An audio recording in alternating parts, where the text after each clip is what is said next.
We've secured the place, helicopter is coming in, K9 team is here.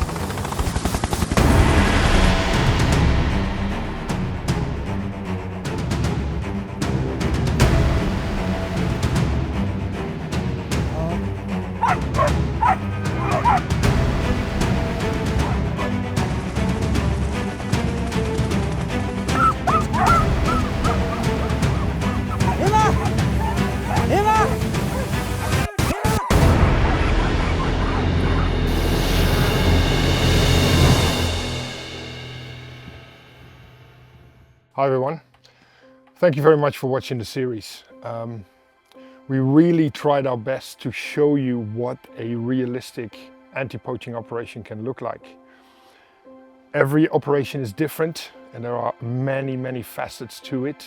But what we try to do is bring in different elements that show how they can work together to result into a good outcome. One of the things that we saw is the integration of information intelligence, the tracking of the Rangers. We showed what can happen if you incorporate highly specialized units like Tristan and Colin from 𝗙𝗪𝗡 K9 and Colin Patrick Training. If you get a highly skilled helicopter pilot involved, 𝗙𝗪𝗡 Meyer from 𝗙𝗪𝗡 𝗪𝗙, bring in all those elements together from really the moment that we detect that there's an incursion into the park all the way up to the conclusion. These operations can have many variants and they not always have a positive outcome. You know, sometimes we are not fast enough to protect the wildlife. Sometimes it can have severe consequences, and that is something that, you know, we have to keep in mind. Like, you know, this whole operation, as we've shown it to you, obviously was staged because we wanted to show you all those elements that come together. But ultimately, it's not a game, it's not a play, it's a reality for many men and women on the front line of conservation. And I really hope that we did it justice with this series. That said, it's also not an easy thing to do. You can imagine, you know, bringing the ufpro team in all the way from Slovenia, getting all the bits and pieces in play, and then also working in an active wildlife area where operations take place on a daily basis. So trying to do all the filming in between, you know, actual call-outs.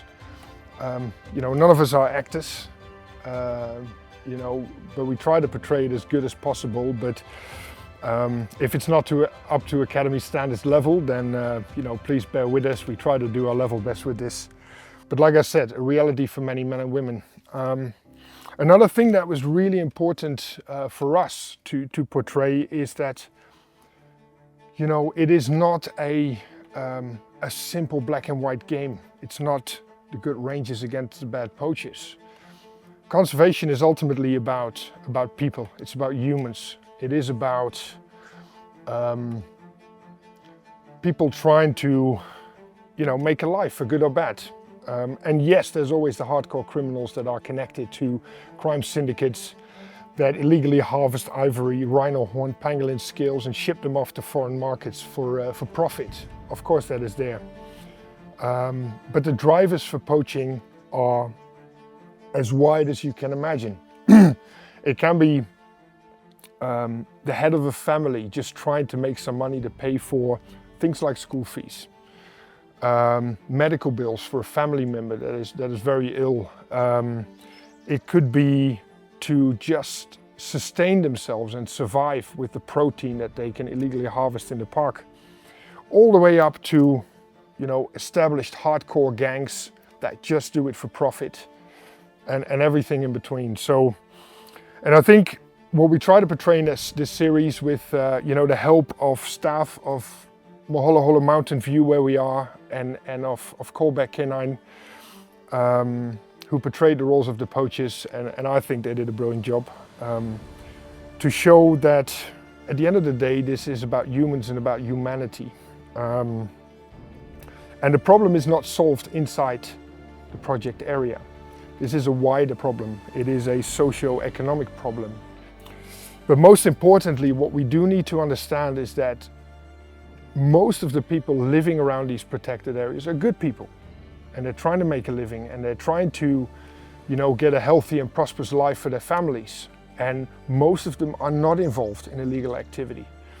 And so, although we showed you an anti-poaching operation, the solution to this problem is a lot wider, because we need to understand that, you know, crime doesn't happen in isolation. There are drivers for it. And our ability to understand those drivers can only happen if we have good relationships with the communities around us. And we have to ask the questions, and we have to have the dialogue. And very often the best weapon against poaching is a cup of coffee, not necessarily a gun.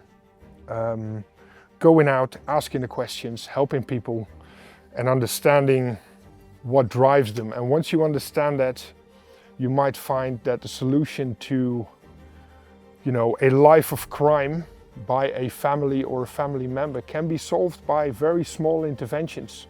Some assistance on, you know, helping people with their school fees. Sometimes helping them with alternative livelihoods. Because we also have to understand, you know, poaching is not without risk for those offenders.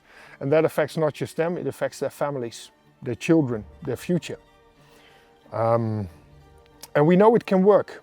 You know, with LEAD we've done projects as far as Indonesia, where a team managed to lower their wildlife crime in the area sustainably at about 85% of what it was before.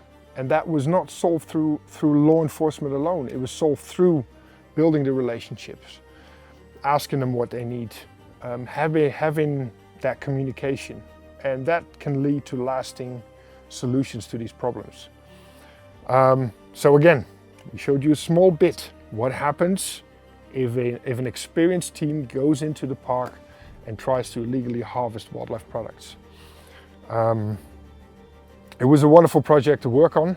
As always with filming, it's high-paced, it's organized chaos, hectic, but everybody involved in this video, everyone you see on those reels and behind the cameras, all had that same focus. Trying to portray it as realistic as possible, and hopefully showing everyone out there, you know, what it takes to protect a great area like this. So yeah, I mean, if you're watching this and you find it interesting, these places can only run if they have the funding to do so. You know, go on a holiday, visit these places, enjoy the wonderful wildlife that you see around you, and know that the money that you pay for this incredible experience will directly help with the conservation of these areas. And if you're a ranger and you're watching this, please know that you are all of our heroes. To us, you're the most important people in the world, and this one's dedicated to you. Okay, so what does it take to put a series like this together? So first of all, we had a crew come in from Slovenia, six people, some very experienced cameramen, sound photographers, just to make sure that we depict this properly. Now you can imagine, we had about a week in total to film this whole thing. So it was absolutely crucial in the early stages to get that team into the fold of the reality on the ground as quickly as possible. Because if you make movies, series, you're a storyteller, but you can only tell that story properly if you understand the story. So when the guys arrived, it started with, you know, a full day of sitting together and discussing, you know, what does it look like? What are some of the realities that happen on the ground, which was great because it led to a ton of discussions. And, you know, I'm super fortunate. I've got two of my team here from LEAD with us, Paulo and 𝗙cie𝗹𝗹𝗥𝗢, very experienced rangers, have seen it all, have gone through it all, and that part of reality was super important for us. And then obviously we also had the K9 component, you know, Colin and Tristan with a very unique purpose-built capability that we had to understand, you know, how do these dogs operate, you know, and also we had to get used to the dogs, be around the dogs, them getting used to us because they would spend the next couple of days with us during film shoots and things like that. And as you've seen in the series, these are quite unique creatures in the way they are trained, in their personalities. You know, I love dogs to bits, and seeing that these dogs are very social dogs, but then as soon as their uniform gets on and they get switched on, they become very sharp, you know, firm missiles, you know, ready to do the job, which is, you know, amazing to see. And that sort of led to, you know, the development ultimately of the storyline. You know, what are we going to depict and what time of the day would that happen over a period of a couple of days? Once we got the story right, now we have to coordinate everything. We have to find the right location to show it to you. We have to plan at what time of the day we are going to shoot it, because it has to be logical. You know, coordinating with an aerial asset.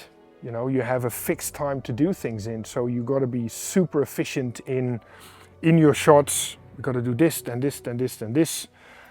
I got to sit in a helicopter, which is absolutely brilliant, but those that know me know that I am a terra firma person. So I don't know if you saw it in the series, but it was, you know, that Jana flies like an absolute razor blade. And I got out of the helicopter, and to some extent I was glad the shoot was over. But like ultimately, you know, bringing it all together and then shooting it really efficiently. You know, the whole thing was filmed in less than 4 days actually in total. So early days, late nights, lots of discussions, check in if the story made sense, if we needed to fill any gaps. But again, we managed to forge this group of individuals into a close-knit team in a very short amount of time, and I think it shows on the series. So yeah, great process, and yeah, I hope you really enjoy some of those incredible images that, in my opinion, you can only film in Africa. So yeah, good stuff. Is that all right? 𝗙𝗪𝗙. Asante sana.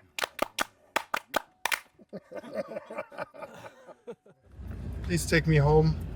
I can't work in these conditions. So I'm at your crew. There's bugs everywhere. I'm sweating. It's dusty. I'm a celebrity. Get me out of here.